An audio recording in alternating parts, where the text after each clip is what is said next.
Hello everybody, this is James Schofield and you're listening to Behind the Bottom Line.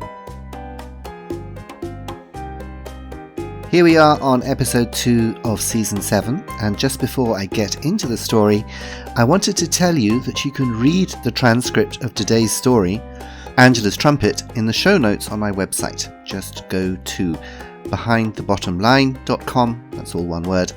Click on this episode and you'll find the whole story for you to read if you want to. Now let's turn to Angela's Trumpet, and I'll just say one thing. The French have a saying, revenge is a dish best served cold, and this story might be a nice illustration of this. Hello, Rudy. This is Angela. I need you to come to my apartment now. It's important. The door's unlocked. Just come through to the conservatory. I'm gardening. Rudolf Helm, head of corporate security at Planck Pharmaceuticals in Basel, listened to the voicemail again and wondered if he should go. Dr. Angela Wharton had recently retired as head of research from the company. Or, better said, she'd been retired. She and the new CEO had not seen eye to eye, and he'd pushed her out, so she wasn't even a company employee anymore. The CEO would not be pleased to hear about him visiting her. On the other hand, Angela was a dangerous person to cross. When she'd left the company 6 months before, Rudy had expected a scandal of some kind. Then he'd heard she'd needed chemotherapy, which explained her silence. It might be wise to find out what she wanted. And anyway, he liked her. She was a very clever woman. As promised, the door was open. He walked through the apartment to the back, where some of the more expensive apartments in that part of Basel had a conservatory. He'd seen 1 or 2 such places, and mostly they were filled with rubber plants and a few wicker chairs. But as Rudy approached the glass doors, he could see this was something different. The windows were a mass of green leaves with flashes of colour from exotic flowers, and as he entered the room, it was like stepping into a warm, perfumed jungle. "Angela?" he called. "Where are you?" "Follow the path," she called back. "I'm in the middle of my Garden of Eden." The narrow path led him around a corner, and he found Angela in a small clearing where the branches had been cut back to let in light from the glass ceiling. She had a gardening fork in her hand and was digging at the roots of a large bush with long, white, trumpet-shaped flowers hanging from its branches. It was their perfume that filled the air. "Here we are," she said. "Sit down and unbutton yourself. You must be boiling." There were 2 armchairs and a small table, and as he sat down and took off his jacket and tie, he felt a little breeze on his cheek from an open window above them. It was a pleasant spot. "I know those flowers," he said. "You bring them into the office sometimes." "I brought them," she corrected. "Not any more. But yes, Angel's trumpets they're called. Lovely smell." "Angel, not Angela's then. Where are they from?" "South America. But I only discovered them when I joined Planck. I've been growing them ever since." She sat down opposite him. "It's good to see you, Angela. How are you? I heard—" "About the chemo?" She shook her head. "No use. They estimate 3 to 6 months. But I've come to terms with that. It's not why I called you. We need to talk, Rudy. But first, something to drink? This juice I make is good." She opened a fridge near her chair and pulled out 2 bottles with a green smoothie inside and handed one to him. He poured himself a glass and drank. It was delicious. "I'm listening," he said. It was this photograph that did it. She put a copy of the latest company annual report on the table, opened to show a double-page picture of the managing board of Planck, the new CEO in their middle, walking towards the viewer. A line of pale, middle-aged men in white shirts and dark suits, chests puffed out and swinging their arms vigorously. "Well, the photographer is trying too hard to make them look dynamic," said Rudy. He took another sip of his drink. "But that's not the problem, I guess." He looked again, and then it hit him. "Ah," he said, "no women." "Or any kind of diversity," she said. "Believe me, this picture pushed me over the edge." For 30 years, she told him, she'd worked to promote gender equality within Planck. The previous CEO had been sympathetic and started giving women senior positions. "Women need positions with responsibility at an early stage. I built a pipeline of talented and diverse people, not only women, to fill senior jobs. And then he died." That had been a shock.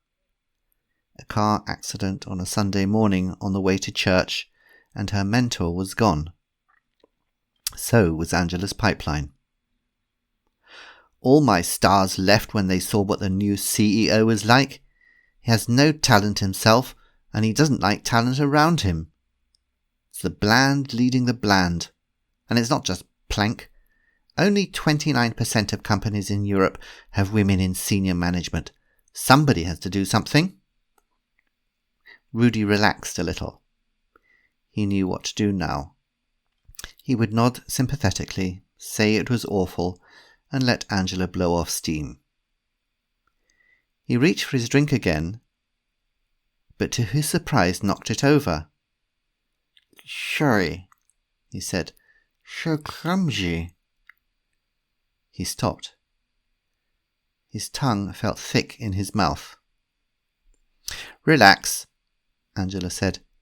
"Let's change the subject for a minute. I have a botany lesson for you." The angel's trumpet plant that surrounded them had interesting properties, she told him. Planck had profited from some of them, in particular a drug called scopolamine made from the seeds. In small doses, it was used to treat heart disease. In middle-sized doses, however, it's not so nice. Then the consumer can't move or even cry for help. That is what you just had in your smoothie. Rudy tried to pull himself up, but it was true. He was helpless. "But why?" he gasped. He could hardly talk. "Because in a large dose, scopolamine kills people. You see, I have nothing to lose now. So, I've decided to do something radical about gender equality. But you'll have to tell the world my reasons, because I'll be dead." What have you done?" She leant forward, smiling. "This morning I sent your CEO a lovely box of angel trumpet-flavoured chocolates," he heard her say. And then he passed out. The journalist who slapped him awake reacted quickly when Rudy told him what was happening. It was too late to save Angela, but in minutes the police were on their way to the Planck headquarters, with journalists and camera crews close behind. Rudy watched in television from a hospital bed. Amazingly, the police seized the chocolates before anybody ate them. Of course, the story dominated the news around the world. Rudy was interviewed repeatedly, Angela's motives were examined and discussed, and the topic of gender equality was on everyone's lips. None of this was good publicity for Planck Pharmaceuticals. The company share price dropped, and the CEO's career was over. When he was released from hospital, Rudy took the journalist to a restaurant. "Something I don't understand," he asked as they started a second bottle of wine. "What were you doing at Angela's apartment?" "I got a call from her. Said she had a big story for me." "Strange," said Rudy. "Why would she do that? I mean, that's probably the only reason the man she hated is still alive." The journalist finished his glass and helped himself to another. "Well, let me tell you something stranger. The police analysed those chocolates, but they didn't find any of that Angel's Trumpet poison in them. So, what was she trying to achieve?" Rudy ate silently for a while, thinking it over. And then gradually, he understood. She'd used them all to achieve exactly what she wanted. Angela had trumpeted her message around the world. "Let's drink," he said, raising his glass, "to very clever women."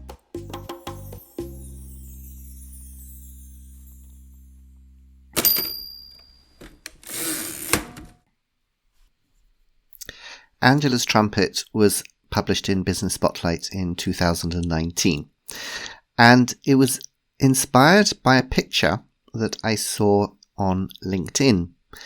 And the picture showed the new board of directors for a large German company.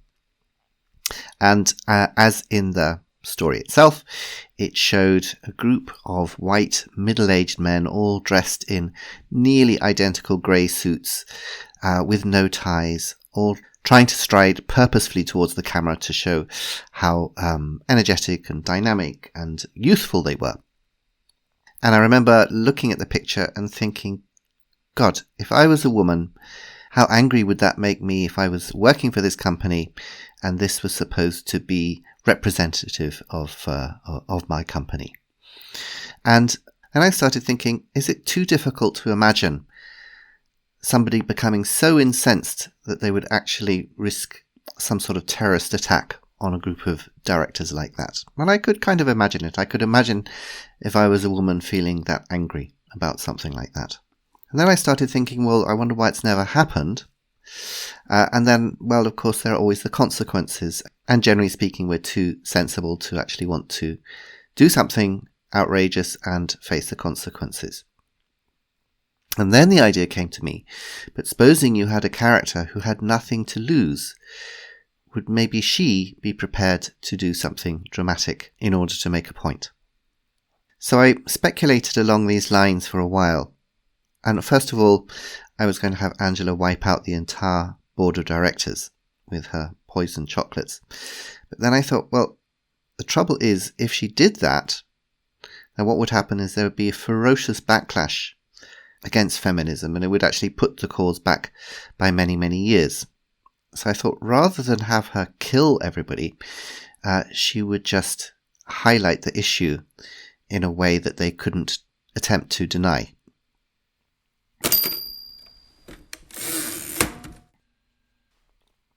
I had quite a lot of fun researching what the possible poisons could be for Angela to use, and if the FBI or CIA or any other security service investigates my laptop, it's going to look very bad for me if anybody in my surroundings should happen to have died of something unexpectedly.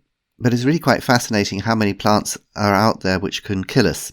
I was quite interested, for example, in oleander, which is available all over the place, which is also very poisonous. Rhododendrons, for example, rhododendron flower, rhododendron honey, if the honey is made from pollen from rhododendron flowers, will kill you. And apparently in the Roman Empire, a whole Roman legion was put out of action by eating honey made by bees out of rhododendron flowers in Turkey somewhere. And as for oleander, fun fact here, some of Napoleon's soldiers are supposed to have poisoned themselves when he was campaigning in Spain, cooking meat spiked on oleander sticks. But the plant, Angel's Trumpet is the real name, Angel's Trumpet, one out. It's a member of the deadly nightshade family. It's a very beautiful flower, but all parts of the plant are poisonous. It does have medicinal purposes, like I say in the story, but is apparently used for all sorts of wicked and terrible things in South America. And the Sun newspaper, which of course is the go-to source for everything shocking and horrible that you want to know in the world, the Sun wrote this fascinating article when it was trying to write scare stories about British girls on holiday and how they should be careful. The drug is called scopolamine, but more commonly referred to as devil's breath, and is made from the seeds of the borrachero tree. Devil's breath comes as a fine white powder which is blown into the victim's face or used to spike food and drinks and renders people helpless within minutes. It then disappears from the bloodstream within around 4 hours, meaning it often becomes untraceable before a victim has had time to be tested. So, there you go. Somebody blows a fine white powder into your face. Better call the police.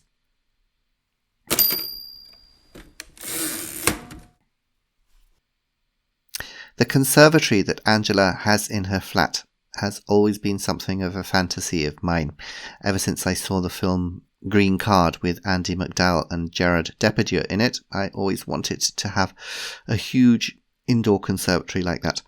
And so in my stories, of course, I make things come to life that I would like to have. So that's the origin of the conservatory. I really like planting and gardening. I'm not very good at it, but I would like to have the ability to do what Angela did, though maybe perhaps not to take it to such extremes.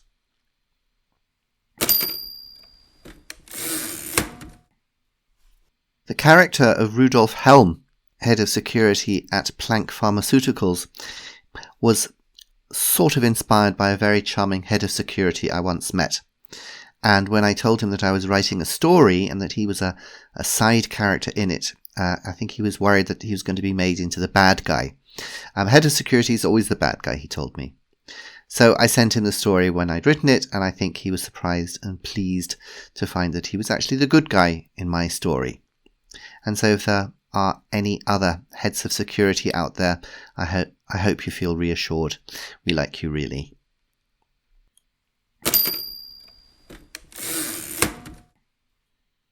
One slightly alarming fact that I just remembered now as I'm recording this episode, when I told my friend, the head of security, about scopolamine, I assumed at first that he would know nothing about it. But he said quite casually to me after I told him about it, he said, "Oh yes, 2 or 3 teenagers manage to poison themselves every year trying to get high on that stuff." And I thought, okay, this is why this guy's head of security. So I hope you enjoyed this week's episode. Don't forget, please go to my website, behindthebottomline.com, and to Spotify and Apple Podcasts, and you can give me a review or a rating. And it's very helpful for me if you do that, because it encourages other people to listen in. Remember, as I said at the beginning, you can read each of these season stories on my website. And please tell your friends about the podcast. Word of mouth is really the best way for more people to find out about Behind the Bottom Line. Next week's story is called Rom-Com, and I hope you'll be back to listen to it. Until then, take care and goodbye.